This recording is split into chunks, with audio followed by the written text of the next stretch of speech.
Bonjour à tous et merci d'être au rendez-vous de ce journal de la mi-journée. Au sommaire aujourd'hui, une convention pour les entrepreneurs franco-italiens. Les liens économiques entre la vallée de la Maurienne et les régions italiennes limitrophes sont renforcés ce matin. Il a passé les années sans prendre une ride. L'Opinel, le couteau savoyard, a 120 ans cette année. Il est connu dans le monde entier et pour nous conter son histoire, notre invité Luc Simon, co-directeur de la société. Mais tout d'abord, le chiffre du jour, 20 comme 20 minutes. Le journal quotidien gratuit est désormais distribué à Grenoble.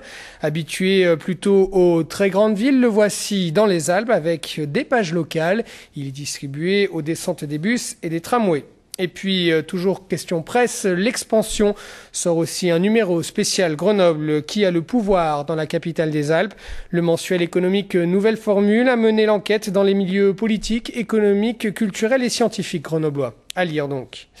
Pas de bus dans l'agglomération chambérienne. Ce matin, le personnel de la STAC, la société de transport chambérienne, est en grève illimitée depuis la prise de service à l'appel de plusieurs syndicats.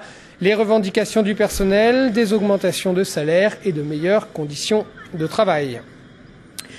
On part pour la vallée de la Maurienne tout de suite avec la signature ce matin d'une convention de partenariat institutionnel franco-italienne. L'idée, créer une plateforme entrepreneuriale franco-italienne.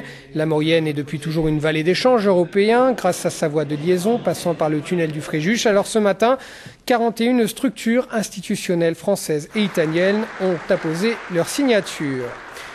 Tout de suite avec nous Jean-Marie Charvoz, président de Maurienne Expansion, la société d'économie mixte chargée du développement de la vallée de la Maurienne. Bonjour. Alors le projet, bonjour. Le projet se base sur l'existence déjà d'une pépinière d'entreprise de la vallée de la Maurienne. Expliquez-nous. Oui, tout d'abord, bonjour à France 3 et puis un petit clin d'œil puisque vous avez annoncé les 120 ans de l'Opinel. Nous sommes à 50 mètres très exactement du musée en plein Saint-Jean-de-Maurienne. Alors cette convention ce matin qui regroupe plus de 40 signataires, eh bien se veut le trait d'union entre non pas la Maurienne et l'Italie, mais entre toute la Savoie, la région Rhône-Alpes et les régions de Piémont, Lombardie et Val d'Aoste, puisque j'irai à travers nos pépinières d'entreprise, donc celle de Modane, Forum Impium et celle de Saint-Jean-de-Maurienne en construction. Donc à travers ces pépinières, eh bien initier, fédérer, rassembler tous les acteurs franco-italiens pour que demain nous ayons des relations beaucoup plus structurées. À l'heure où, nous l'espérons, notre vallée, notre pays sort progressivement de la crise, en rappelant que la France et l'Italie sont les deuxièmes partenaires économiques et que nous avons beaucoup à faire encore pour enfoncer le clou. Et c'est ce que vient de nous dire Madame l'ambassadrice auprès du secrétaire d'État chargé des Affaires étrangères, puisque cette signature et au-delà le travail qui sera réalisé dans les 6 prochains mois est suivi de très près à la fois par Pierre Lelouch mais également par François Fillon qui nous a adressé au-delà d'encouragement la volonté de l'État de suivre de très près et d'être à nos côtés pour aboutir rapidement. Quel type d'entrepreneurs comptez-vous attirer? Les nouvelles technologies de l'information, je crois? Nous sommes bien évidemment à travers ces pépinières sur les technologies de l'information, mais au-delà, nous souhaitons également travailler dans le domaine touristique et culturel. Des créations d'emplois, j'imagine, à la clé. Vous avez déjà des projections?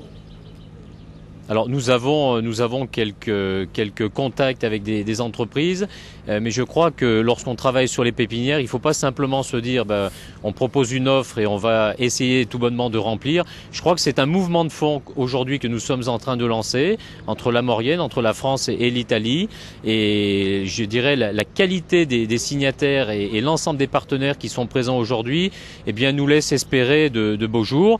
L'idée étant bien évidemment de prendre les choses sous l'aspect économique et que, in fine, il y ait le développement d'emplois, la création d'entreprises. Dites-moi une dernière question. Combien de bureaux, tout simplement, pensez-vous créer, avez-vous mis à disposition? Eh bien, nous avons aujourd'hui une offre globale qui peut être aux alentours de 20-25 emplacements bureaux et en fonction des besoins, nous pourrons aller plus loin puisque aujourd'hui nous sommes en train de travailler sur un ensemble de zones, notamment d'activités tertiaires avec l'entrée de ville de Saint-Jean-de-Maurienne qui va être transformée avec l'arrivée de la ligne nouvelle Lyon-Turin. Merci beaucoup Pierre-Marie Charvoz et bonne journée à vous. Merci à vous. Au revoir. Politique, la gauche.